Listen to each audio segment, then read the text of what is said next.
Hello everyone and welcome to my channel and to this video. तो जैसा कि मैंने आपको प्रॉमिस किया था कि मैं लेकर आऊँगी आपके लिए एक वीडियो बहुत ही जल्द, जो कि बहुत ही रेलेवेंट होगी स्पेशली पेरेंट्स के लिए इन दी समर वेकेशन। कोविड के 2 सालों के बाद जब ज़्यादातर होम स्कूलिंग ही चल रही थी and parents were like, I would से कि पेरेंट्स उस टाइम पे सबसे ज़्यादा परेशान थे बिकॉज ऑफिस का भी काम कर रहे हैं, घर का भी काम कर रहे हैं, बच्चों को भी संभाल रहे हैं। It was very challenging. I have seen in my at my home with my relatives, with my you know with people around me, and the way they have struggled with all this. And अब जब summer vacation start हो गए, like regular summer vacation start हो गए हैं, तो ऐसे में बच्चों को कैसे एंगेज करें? बिकॉज लास्ट 2 years में घर पे हम उन्हें जितनी तरह से एंगेज कर सकते थे कर लिया, बट अब क्या करें, अब क्या नया है?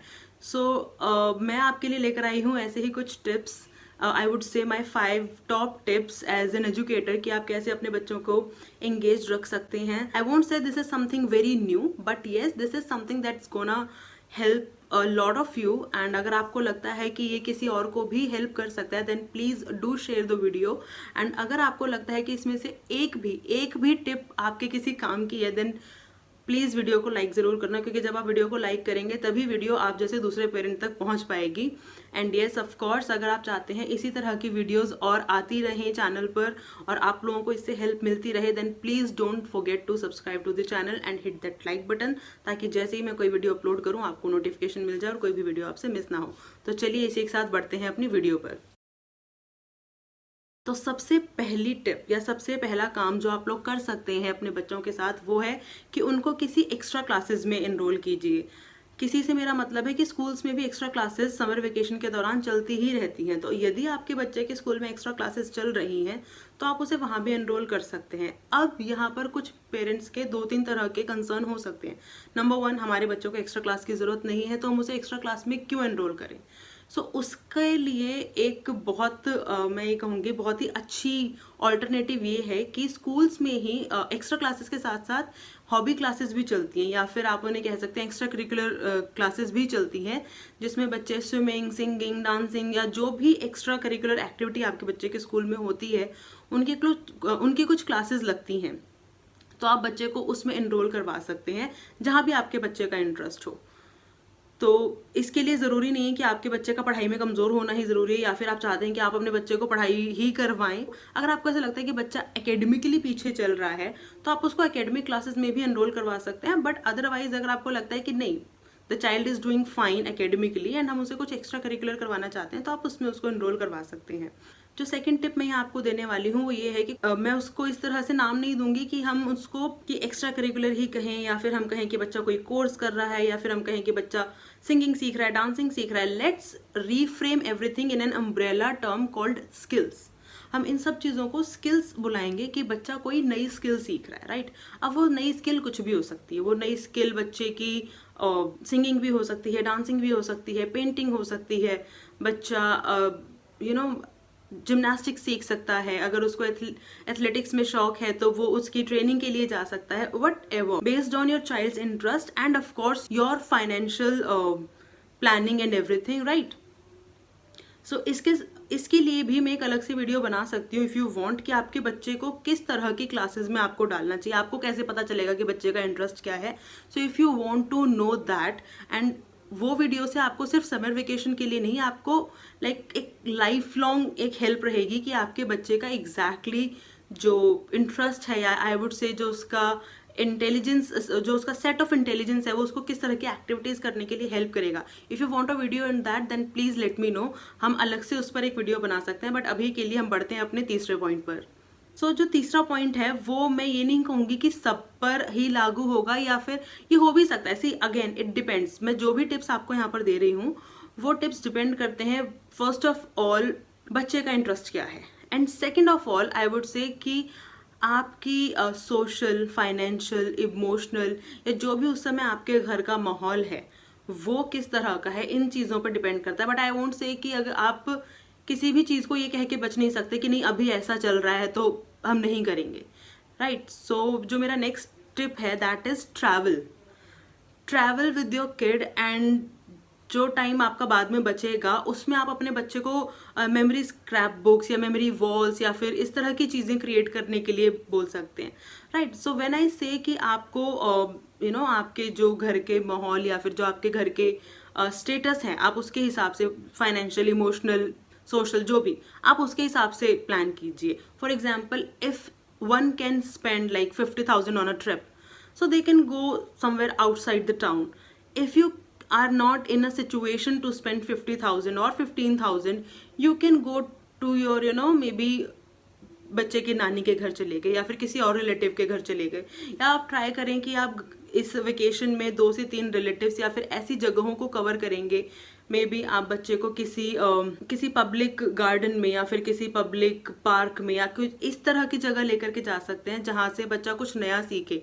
For example, the park of 7 wonders, वहाँ जाके आप बच्चों को घुमा सकते हैं, वहाँ के बारे में बात कर सकते हैं, get a lot of photographs, and कोशिश कीजिए कि उन फोटोग्राफ्स की आप हार्ड कॉपीज निकालें एंड वो हार्ड कॉपीज आप बच्चे को दें, सो दैट बच्चा जो है एक अपनी मेमोरी स्क्रैप बुक तैयार कर सके। वो उस पर आप उसे डेट डालने के लिए बोलिए, उस दिन उसने क्या सीखा, उस दिन उसने क्या नया देखा, उसको सबसे ज़्यादा पसंद क्या आया, वो क्यों आया, वो स्क्रैप बुक को किसको दिखाना चाहेगा, एंड आप उसे इनकरेज कीजिए कि वो उस स्क्रैप बुक को डिस्क्राइब कर सके। अगर घर में कोई आ रहा है या फिर बच्चा किसी से मिलने जा रहा है, देन आप कोशिश कीजिए कि वो अपनी स्क्रैप बुक साथ लेके जाए, या फिर कोई घर में आ रहा है तो अपनी स्क्रैप बुक उसको डिस्क्राइब कर सके, उनको दिखा सके कि उसने क्या नया किया इन समर वेकेशंस में, राइट।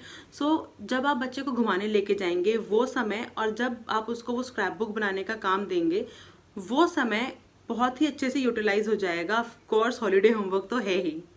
देन 4th पॉइंट मेरा ये रहेगा कि आप बच्चे की मदद लें घर के काम करने में। आई नो पिछले 2 साल से मे बी बहुत ज़्यादा बच्चों में ये चीज़ आ गई हो कि वो घर पर हैं तो वो घर पर मम्मी की या पापा की या जो घर पे रहने वाले लोग हैं जो घर पे काम करते हैं उनकी मदद करें।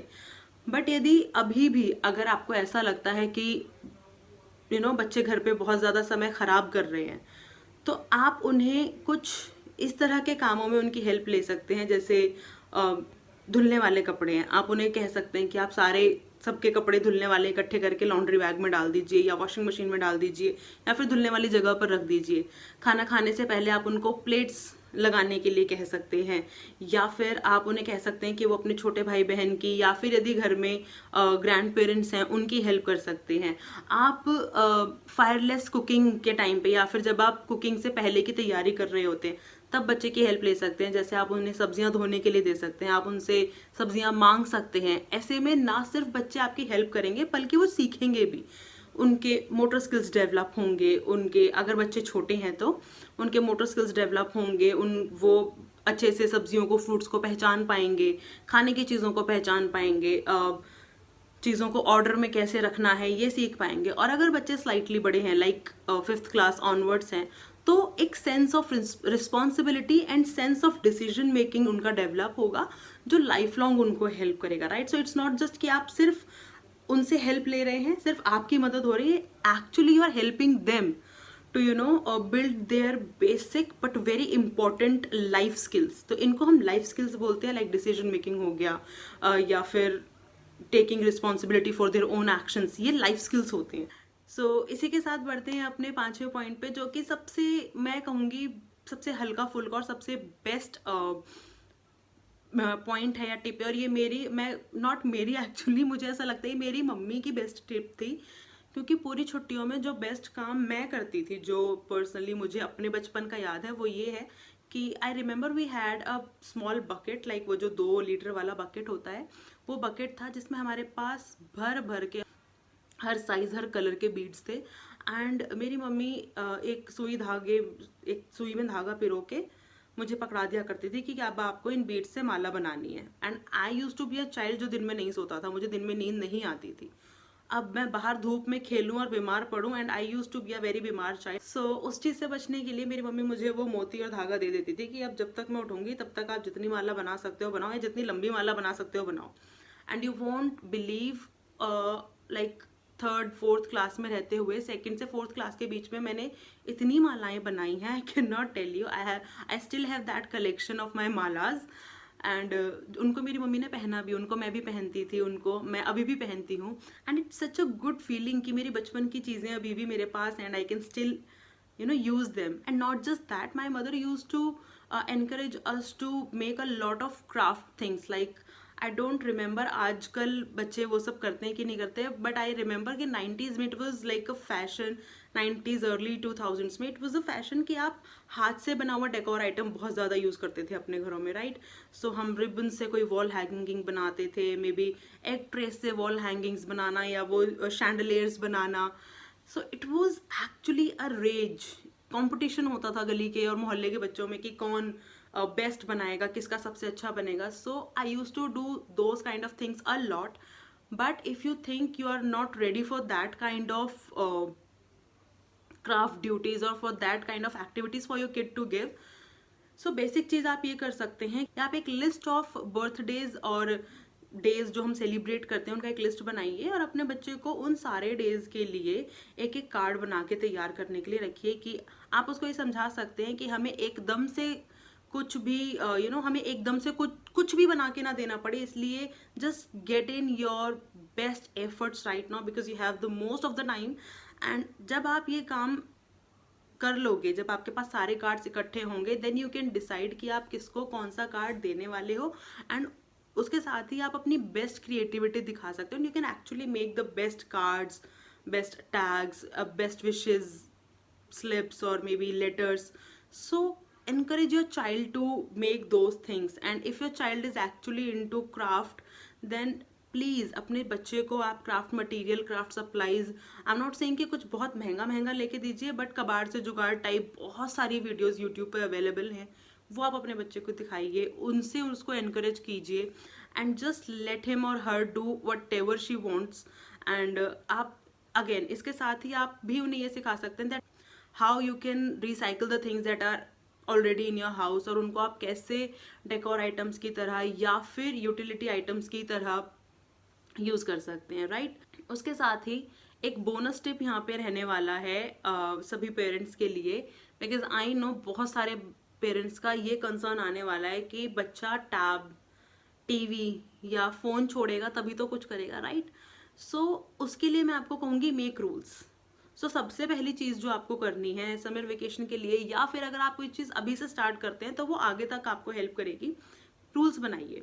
आप अपने बच्चे को ये बोल सकते हैं कि उसका स्क्रीन टाइम तभी शुरू होगा या फिर जब वो अपना एक टास्क जो भी आप उसे दे रहे हैं, मे बी एक्स्ट्रा क्लास का, मे बी हॉलीडे होमवर्क का, या कोई क्राफ्ट का, या फिर आपने कोई घर में उससे हेल्प ली है, आप एक डील अपने बच्चे के साथ कीजिए कि जब वो एक टास्क पूरा करेगा या 2 टास्क पूरा करेगा या ये वाले टास्क पूरे करेगा, उसी के बाद उसे इतना time, like you can set minutes, इतना टाइम ऑफ स्क्रीन टाइम मिलेगा, right.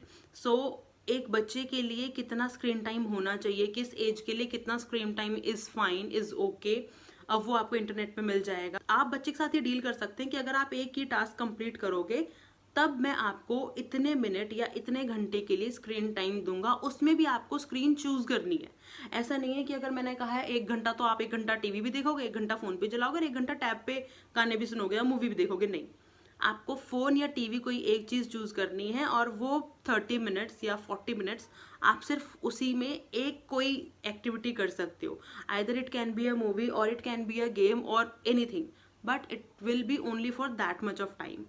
And again the next bonus tip will be, रोज 1 से 2 घंटा अपने बच्चे का आउटडोर टाइम प्लान कीजिए please, because in this generation outdoor time is going to be zero. And अगर बच्चे का आउटडोर टाइम नहीं है, बच्चा फिजिकली एक्टिव नहीं है, तो it's gonna be a huge problem, right. अभी हम लोग रियलाइज नहीं करते हैं, but trust me, medically, scientifically it is a huge problem already. So please keep this in mind कि आपको 1 से 2 घंटा बच्चे का आउटडोर टाइम निकालना ही है, and for that time you have to be with kids.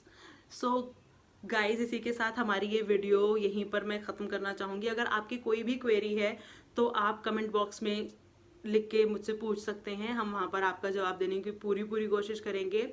And it's my first try. आपको कैसा लगा, आपको वीडियो कैसी लगी, आपको क्या लगता है कि मुझे इसे आगे कंटिन्यू करना चाहिए, then please let me know. And of course इसी के साथ bye bye, have a good summer vacation with your kid, happy parenting.